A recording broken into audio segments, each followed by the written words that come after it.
Hello दोस्तों, examination classes में आपका स्वागत है। आज मैं आप लोगों के लिए यूपी पुलिस कंप्यूटर ऑपरेटर का दोस्तों प्रैक्टिस सेट नंबर 35 लेके उपस्थित हुआ हूं। हाँ दोस्तों, जिन भी मेरे अभ्यर्थियों को प्रीवियस ईयर पेपर का solution, practice set, theoretical part आर कवर चाहिए दोस्तों, वे मेरे कंप्यूटर वाले एग्जामिनेशन वाले प्लेलिस्ट पे चले जाइए दोस्तों। वहां से आप 1 बाय 1 वीडियो को वॉच कर सकते हैं। आइए चलिए दोस्तों, प्रैक्टिस सेट 35 को आज डिस्कस करते हैं। दोस्तों पहला क्वेश्चन है, देख लीजिए यहां भाग 3 कंप्यूटर विज्ञान जो 81 से हरदम शुरू होगा दोस्तों। Which of the following is presentation graphics software.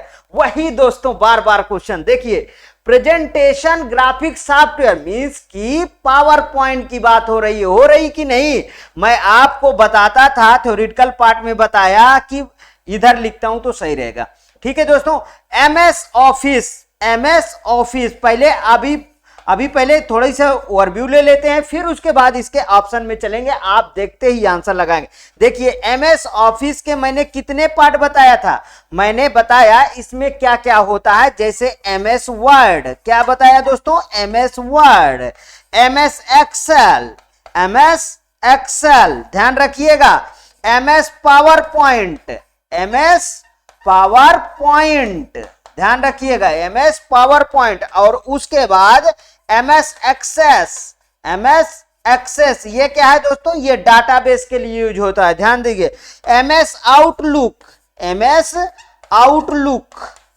इतना सारा आपको इसमें एमएस ऑफिस के अंदर मिल जाएगा। एमएस ऑफिस है क्या दोस्तों, एक एप्लीकेशन सॉफ्टवेयर है दोस्तों। अब आइए इसके ऑप्शन में फिर और डिस्क्रिप्शन देता हूं। एमएस विंडोज, क्या लिखा है, निम्नलिखित में से कौन सा एक presentation graphics software, MS Windows बिल्कुल नहीं, एमएस पावर पॉइंट, ये देखिए दोस्तों मिल गया ना, ये यहां मिल गया एमएस पावर पॉइंट। ठीक है, एमएस एक्सेल नहीं, एमएस वर्ड नहीं। अब इसमें क्या लिखा जाता है दोस्तों, इसमें लेटर वगैरह तैयार किया जाता है। इसमें दोस्तों, इसमें सीट तैयार की जाती है। ठीक है, और इसमें दोस्तों एमएस पावर पॉइंट में प्रेजेंटेशन तैयार किया जाता है। प्रेजेंटेशन दोस्तों आपको बहुत बार मैं इसे बता चुका हूं एमएस पावर पॉइंट वाले में कि दोस्तों हमारे माइक्रोसॉफ्ट ऑफिस के जो जन्मदाता माननीय बिल गेट्स जी हैं दोस्तों, वो सबसे अच्छा, एक बार जब वो प्रेजेंटेशन के माध्यम से मतलब अपना स्लाइड शो कर रहे थे दोस्तों, उस समय उन्होंने बोला कि आज तक जितना भी चीजें मैंने अपने ही मतलब कंपनी का यूज किया, उसमें सबसे बेस्ट दोस्तों एमएस वर्ड के अंदर, सॉरी एमएस ऑफिस के अंदर वो कौन सा है, एमएस पावर पॉइंट है कि सब कुछ यहां पे होता है और उसको बस डिस्क्राइब करिए मस्त तरीके से, आप समझा दोस्तों। इसमें कम से कम हजारों जो है आपको टेम्पलेट मिल जाते हैं। क्या मिल जाते हैं दोस्तों, हजारों टेम्पलेट मिल जाते हैं। देखिए टेम्पलेट, ध्यान रखिएगा, टेम्पलेट की सहायता से हम क्या करते हैं दोस्तों, टेम्पलेट की सहायता से हम जो है कम समय में प्रेजेंटेशन तैयार कर पाते हैं। ये चीज को बिल्कुल नोट कर लीजिए, और वो हमें समय भी बचाता है और दोस्तों को समझाने में भी बहुत आसानी होती। तो दोस्तों इसका ऑप्शन कौन सा सही है, बी ऑप्शन सही है। चलिए आइए नेक्स्ट क्वेश्चन पे चलते हैं। MICR स्टैंड फॉर, बार बार बताता हूं, ठीक है, मैग्नेटिक इंक कैरेक्टर रीडर या रिकॉग्निशन, बताया दो में से ये कोई भी आएगा। अब ऑप्शन में आइए आप, मैग्नेटिक इंक कैरेक्टर रिकॉग्निशन, ये देखिए पहला ही ऑप्शन सही। अब इसमें ध्यान दीजिएगा, यहां पे भी कभी भी लिख के आए रीडर, वो भी सही होगा, ध्यान रखिएगा। यहां पे कभी भी लिख के आए रीडर, वो भी सही होगा। ठीक, मैग्नेटिक इंक कोड रिकॉग्निशन नहीं, मैग्नेटिक इंक केस रिकॉग्निशन नहीं, नन ऑफ दिस बिल्कुल नहीं। मैग्नेटिक इंक कैरेक्टर रिकॉग्निशन बिल्कुल दूसरा। अब देखिए दोस्तों, अब ये यूज कहां होता है मैग्नेटिक इंक कैरेक्टर रिकॉग्निशन या रीडर दोस्तों, बैंक चेक वगैरह होता है ना, आप तो बहुत पैसे भुनाते हैं ना, उसी में तो ये यूज होता है, उसी में तो इसको इससे हम लोग इससे रीड या रिकॉग्निशन करके आपका बैंक चेक का वो करते हैं, तभी तो आपका पैसा निकलता है। ये वही काम करता है, बैंक में जो बार कोड होता है उसको ये रीड करता है, ध्यान रखिएगा। ठीक, मैग्नेटिक इंक कैरेक्टर रीडर या recognition. Next question, what is full form of OMR? Optical mark reader, यहीं पे आ जाए रिकॉग्निशन, वो भी सही है, ध्यान रखिएगा, ठीक, वो भी सही होगा, पहला ही ऑप्शन सही है, ऑप्टिकल मार्क रीडर। ये कहां पे यूज होता दोस्तों? जो एग्जाम हॉल में ओएमआर सीट भरते हैं ना, उसको ये पढ़ता है, ये वो है ऑप्टिकल मार्क रीडर, ओएमआर, उसी को तो ओएमआर सीट कहते हैं, ध्यान रखिएगा। आगे क्या है? ऑप्टिकल मार्क रीडिंग नहीं, ऑप्टिकल मून राइट नहीं, ऑप्टिकल मिरर नहीं दोस्तों, पहला ऑप्शन बिल्कुल करेक्ट। आगे बढ़ू दोस्तों, ठीक है। Next question, the resolution of printer is measured in, किसी प्रिंटर का रिजोल्यूशन निम्नलिखित में से मापा जाता है, किस में? मेगाबिट्स में? बिल्कुल नहीं। हर्ट्ज में? नहीं। डॉट पर इंच? बिल्कुल करेक्ट। डीपीआई में मापा जाता है, इंचेज नहीं। डीपीआई है क्या दोस्तों? ये कोई इमेज है, समझिएगा, ये कोई इमेज है, ये देखिए मैंने एक इमेज बहुत अच्छी बनाई है, शायद आपको पसंद आएगा, ठीक है। इसमें कितने नंबर ऑफ पिक्सल्स हैं, ठीक है, कितने नंबर ऑफ छोटे छोटे पिक्सल से मिलके ये सारा कुछ बनता है, ठीक है। तो इसका मतलब कितना पिक्सल का घनत्व है वो होता है डीपीआई, डॉट पर इंच, उसको मापता है ये, ध्यान से समझिएगा, डॉट पर इंच डीपीआई। अब प्रिंटर दो टाइप, थोड़ा प्रिंटर में डिस्क्रिप्शन देता हूं, ठीक है दोस्तों। देखिए प्रिंटर जो है, प्रिंटर बताता, कई बार आपको बता चुका हूं इसको, अगर थोड़ी सी भी प्रॉब्लम है थ्योरेटिकल पार्ट पे चले जाइए, वहां से आप बिल्कुल इसे सीख जाएंगे। प्रिंटर को मैंने बताया कौन कौन से, non impact printer, non impact printer, non impact printer, और एक क्या होता है दोस्तों, impact printer, impact printer. Impact printer में कौन कौन से प्रिंटर आते हैं दोस्तों? डेसीव्हील, ड्रम प्रिंटर, ये सब प्रिंटर है जो नॉइजी होंगे, जो दोस्तों डॉट डॉट छापेंगे, वो होता है सब, कौन कौन से? डेसीव्हील, डेसीव्हील, ठीक है, डेसीव्हील, ड्रम प्रिंटर,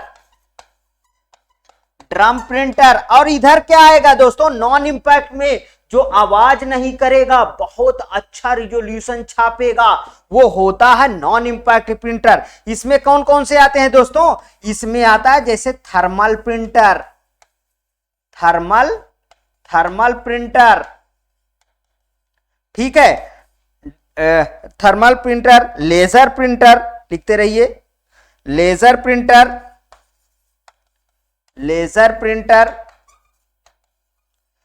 और क्या आता है दोस्तों? इंकजेट प्रिंटर, इंकजेट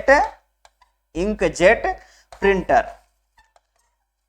दोस्तों आपको मैं बताता हूं, एचपी का 5810, एग्जाम्पल में एचपी का इंकजेट प्रिंटर में 5810 प्रिंटर बहुत अच्छा प्रिंटर था, ठीक है, अभी है भी, ठीक, बहुत लोग इसे यूज करते हैं दोस्तों। ये टैंक प्रिंटर होता है, वो इसका बेस्ट एग्जांपल है, बहुत अच्छा यूज इसको लोग बाग करते हैं। आप मार्केट से इसको देख भी सकते हैं या किसी के पास हो तो देख सकते हैं, ठीक है। लेजर प्रिंटर एचपी का दोस्तों 9001, 1100 ऐसे, ठीक है, ऐसे की सीरीज में आता है लेजर प्रिंटर, जिसकी इस समय कास्ट वगैरह होगी दोस्तों 16-17 हजार रुपए, ठीक है, बहुत अच्छा होता है लेजर प्रिंटर, ठीक है।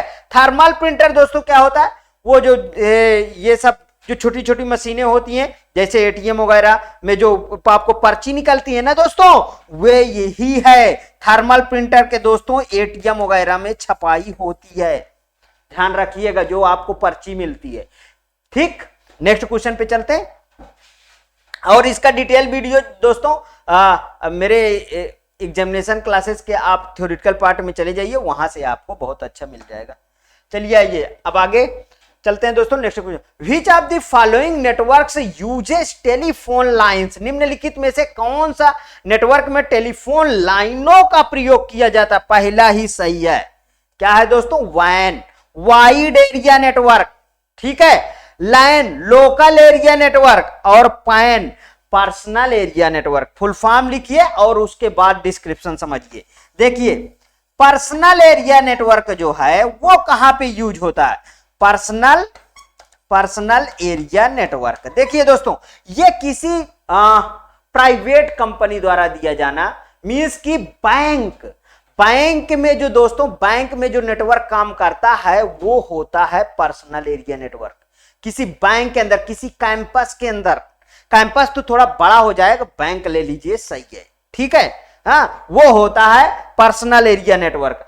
इसकी अभी यहां पे देखिए line, local area network, local area network, ये कहां पे यूज होता है दोस्तों?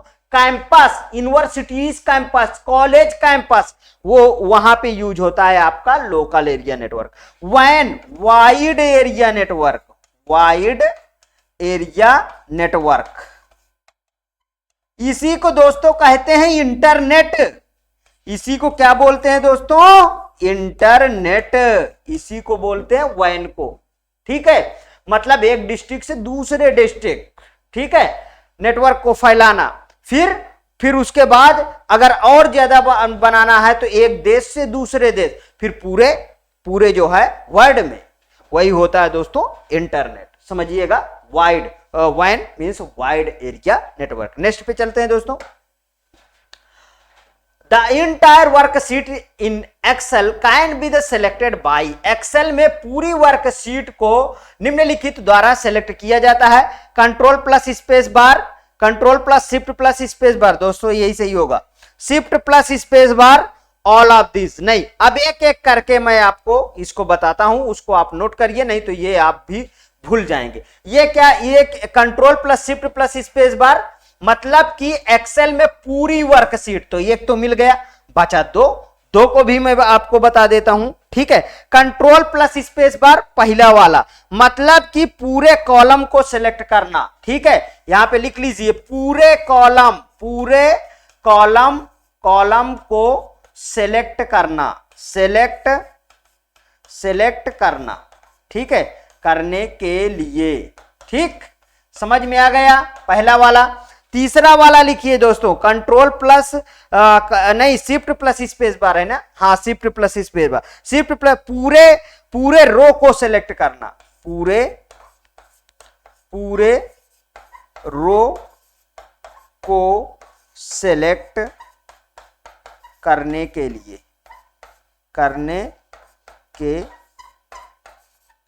समझ में आया ये। और ये control plus shift plus space bar, या ये क्या है, पूरी वर्कशीट को सिलेक्ट करने के लिए। मींस दोस्तों कंट्रोल, अब देखिए याद करने का तरीका भी यहां समझाता हूं, ध्यान से समझिएगा, ठीक है।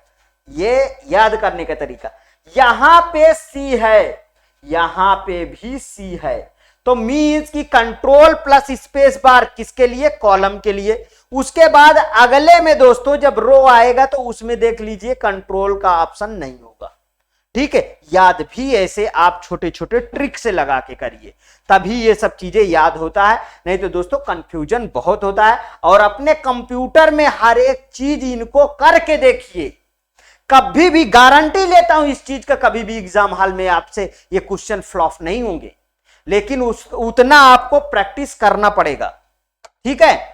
आपको पढ़ना एक लिमिटेड है, लेकिन उसको बार बार प्रैक्टिस जरूर करनी है, ये ध्यान रखिएगा। और कोई आपको कंप्यूटर ऑपरेटर बनने से नहीं रोक सकता है अगर इस तरीके आप प्रैक्टिस करते हैं तो दोस्तों, ये भी जान लीजिए। मेहनत आपकी है दोस्तों, मैं तो सिर्फ एक डायरेक्शन देता हूं। लगातार आज 132 वगैरह वीडियो आ चुकी हैं, लगातार मैं आपका सिलेबस जितनी भी वीडियो बनती थी थ्योरेटिकल पार्ट में बना चुका हूं, अभी जो बाकी हैं उन्हें भी बना दूंगा, लेकिन मेहनत दोस्तों आपकी है, मैं सिर्फ डायरेक्शन देता हूं, इतना जान लीजिए बस। इधर देखिए, which of the following is not an image file extension, निम्नलिखित में से कौन सा इमेज फाइल एक्सटेंशन नहीं है? नहीं पूछा है, नहीं के पक्ष में ही आपको जवाब देना है, ध्यान रखिएगा, ठीक है। देखिए जीपीजी है, जीआईएफ है, पीएनजी है, वेब नहीं है, ध्यान रखिएगा, यही नहीं है। अब चलिए इसका भी एक एक करके लिख लेते हैं जिससे आप भूलेंगे नहीं। पहले वाले के लिखिए joint photographic expert group, joint photographic expert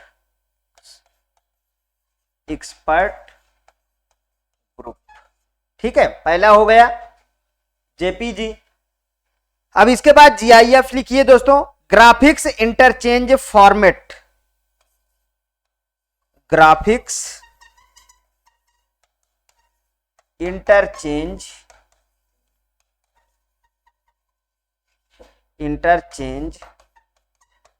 format. ठीक है, ग्राफिक्स इंटरचेंज फॉर्मेट। अब इसके बाद लिखिए PNG, portable network graphics, portable network graphics. इसके बाद लिखिए वेब वाली फाइल को, web audio file format, web audio file format. ठीक है दोस्तों, अब समझ में आया पूरी तरीके से? तो कौन सा नहीं है? डी ऑप्शन नहीं है और तीनों है। ठीक है, नेक्स्ट क्वेश्चन पे चले।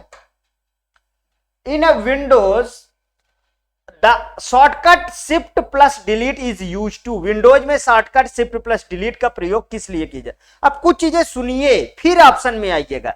देखिए, अगर शिफ्ट प्लस आप डिलीट दबाते हैं तो वो रिसाइकिल बिन में ना जाके कंप्यूटर से ही डिलीट हो जाएगा, ध्यान रखिएगा। यदि आप डायरेक्ट डिलीट की बटन दबाते हैं तो दोस्तों वो जाता है रिसाइकिल बिन में। ठीक है, दोनों का अंतर समझ में आया ना?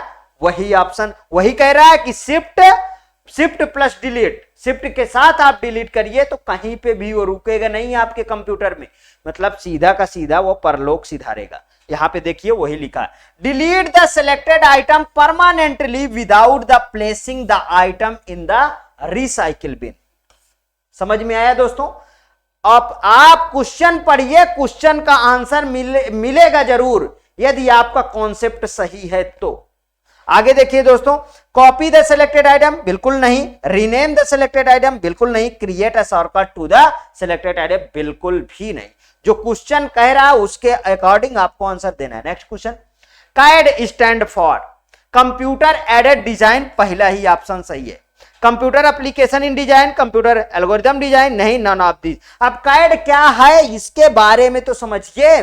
कैड देखिए दोस्तों, एक तरीके का एप्लीकेशन सॉफ्टवेयर है जो आपको डिजाइन करने के लिए बनाया गया। अब कैसा डिजाइन करने के लिए? जैसे इसमें मैकेनिकल, सिविल, इलेक्ट्रिकल, ये सब दोस्तों कैड सॉफ्टवेयर को ज्यादा सीखते हैं।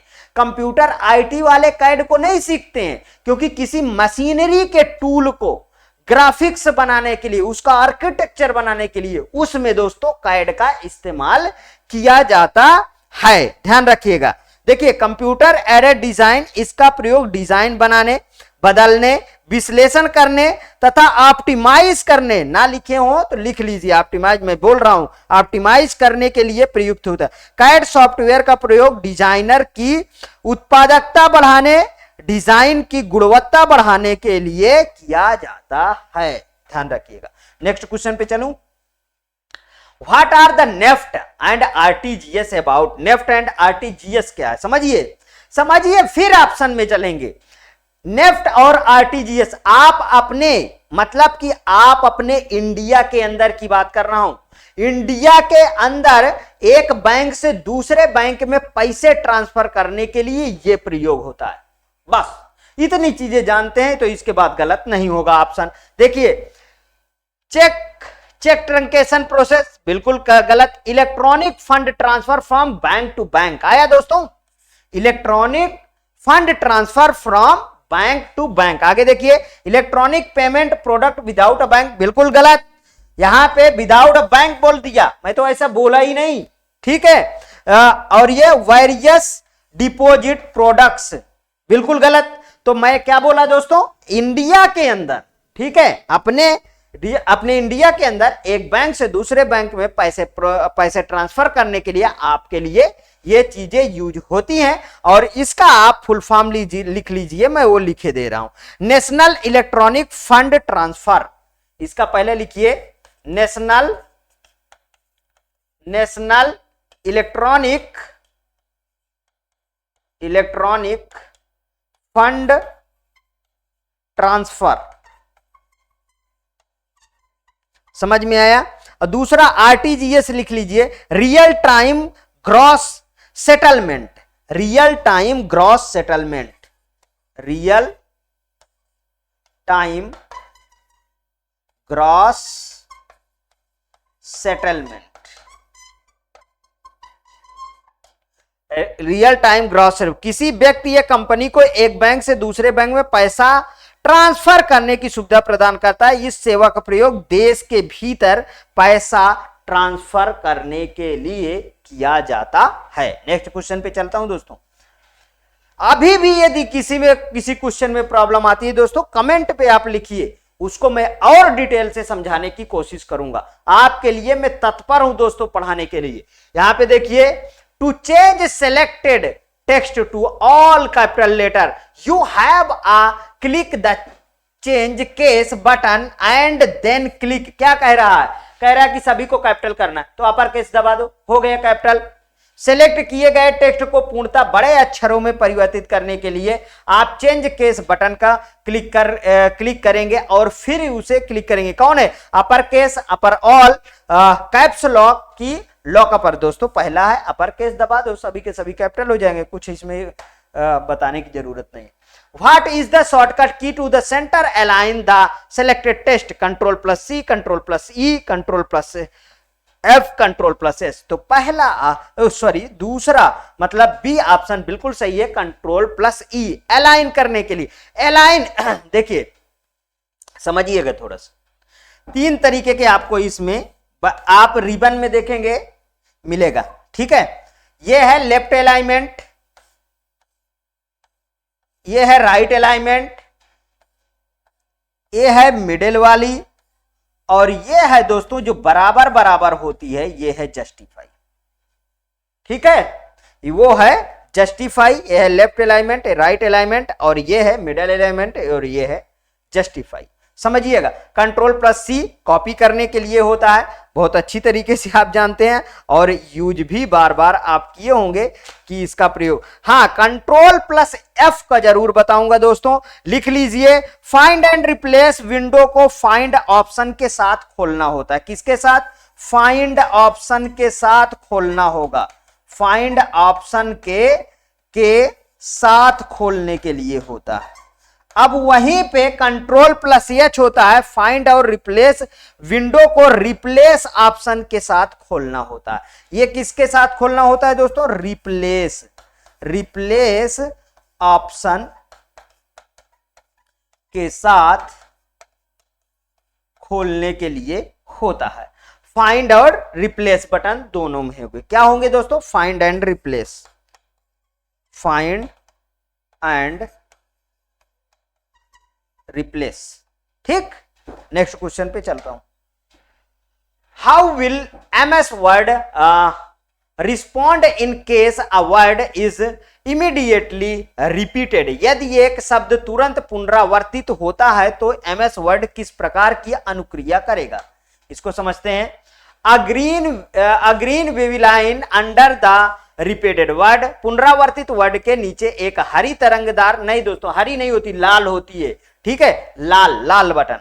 देखिए, a red wavy line under the repeated word, हाँ यही सही है दोस्तों, रेड होती है। पुनरावर्तित वर्ड के नीचे एक लाल तरंगदार रेखा होती है। अब ब्लू यानी होती ही नहीं है दोस्तों, यहीं से आप काट दीजिए इसको, none of this, B option बिल्कुल correct. Next question, by the, ये डिफॉल्ट होना चाहिए दोस्तों। By the default how is the text horizontally align inside a cell in Excel? Excel में डिफॉल्ट सेल के अंदर टेक्स्ट क्षैतिज रूप से कैसे अलाइन होता है? लेफ्ट अलाइन होता है, पहला ही ऑप्शन सही है, ठीक है। बाय डिफॉल्ट लेफ्ट होगा। Centre aligned, right aligned, alignment अभी बता चुका हूं दोस्तों। लेफ्ट अलाइनमेंट कैसा होगा? इधर देखिए ये, और ये सेंटर अलाइनमेंट कैसा होगा दोस्तों? इस तरीके, ठीक है। और राइट अलाइनमेंट कैसा होगा, इधर राइट साइड बराबर होगा। जस्टिफाई कैसा होगा, सब बराबर। ठीक है, समझ में आया। नेक्स्ट क्वेश्चन पे चलते हैं। What is the backup, backup क्या होता है दोस्तों, समझिए, फिर इस पे चलते हैं। एक जगह से दूसरी जगह को फाइल बना लेना, ठीक है, वो बैकअप कहलाता है। मीन्स एक जगह यदि डिलीट हो जाता है तो दूसरी जगह बचा रहे, मीन्स एक ड्राइव से दूसरी ड्राइव में आप फाइल को वही फाइल को आप सेव कर लीजिए, कॉपी कर लीजिए, ठीक है, वो होता है बैकअप। वही लिखा होगा। Adding the more component to you the network, no. Protecting data by the copying it from the one original source to the different destination, दोस्तों बिल्कुल करेक्ट है, वही लिखा है। आगे देखिए, फिल्टरिंग ओल्ड, नहीं। एसेसिंग डाटा, नहीं, ठीक है, बी ऑप्शन सही है। आगे देखिए, the legal right to use software based on specific restrictions is granted via ah, विशिष्ट प्रतिबंध के आधार पर सॉफ्टवेयर का प्रयोग करने का कानूनी अधिकार निम्नलिखित द्वारा अनुदत्त होता है। Software privacy policy, software licence, बिल्कुल करेक्ट दोस्तों, सॉफ्टवेयर लाइसेंस होता है, ठीक है। सॉफ्टवेयर लाइसेंस दोस्तों आपको ओरिजिनल सॉफ्टवेयर, लोकल सॉफ्टवेयर, एक तरीके से कहिए कि आपको अच्छा सॉफ्टवेयर, ठीक है, ऑथेंटिक सॉफ्टवेयर आपको मींस की ओरिजिनल सॉफ्टवेयर देता है, वो होता है, क्या होता है दोस्तों, सॉफ्टवेयर लाइसेंस, ठीक है, जो पर्टिकुलर की देता है उसके माध्यम से आप उस सॉफ्टवेयर को चला पाते हो, ठीक है। सॉफ्टवेयर पासवर्ड मैनेजर नहीं, सॉफ्टवेयर लॉग नहीं, ठीक है, वही कह रहा है। लीगल राइट टू यूज, मतलब आपको लीगल राइट देता है यूज करने के लिए, वो होता है दोस्तों सॉफ्टवेयर लाइसेंस के थ्रू आपको मिलेगा। Software based specific restrictions is the granted via, क्या होता है, सॉफ्टवेयर लाइसेंस। समझ में आया दोस्तों, आगे बढ़ता हूं। What is the keyboard shortcut for new slide, से कंट्रोल प्लस एम, पहला ही सही होना चाहिए दोस्तों, control plus M, control plus N, control plus S, ये तो सेव करने के लिए है, और control plus shift plus N, ठीक है। तो अब इसका थोड़ा थोड़ा लिख देता हूं, सही है, नहीं तो भूल जाओगे, ठीक है। देखिए पावर पॉइंट शॉर्टकट में, देखिए स्लाइड की बात कर, यहां पे आप इसको देख लिया करिए, ठीक है, स्लाइड की बात कर रहा, मींस की ये पावर पॉइंट की बात करेगा, किसकी बात करेगा, पावर पॉइंट प्रेजेंटेशन, ठीक है, एमएस पावर पॉइंट, जिसमें कंट्रोल प्लस एम नई स्लाइड इंसर्ट करने के लिए होता है, जो पूछा गया है, ठीक है। कंट्रोल प्लस एन का नया प्रेजेंटेशन बनाने के लिए होता है। यहां पे लिख देता हूं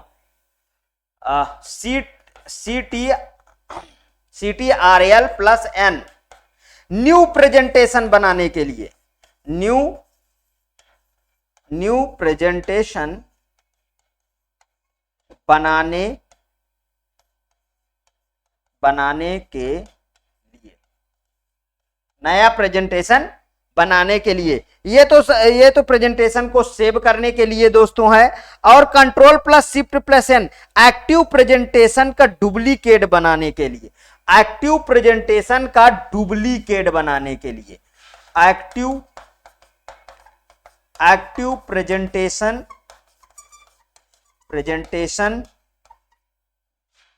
का डुप्लीकेट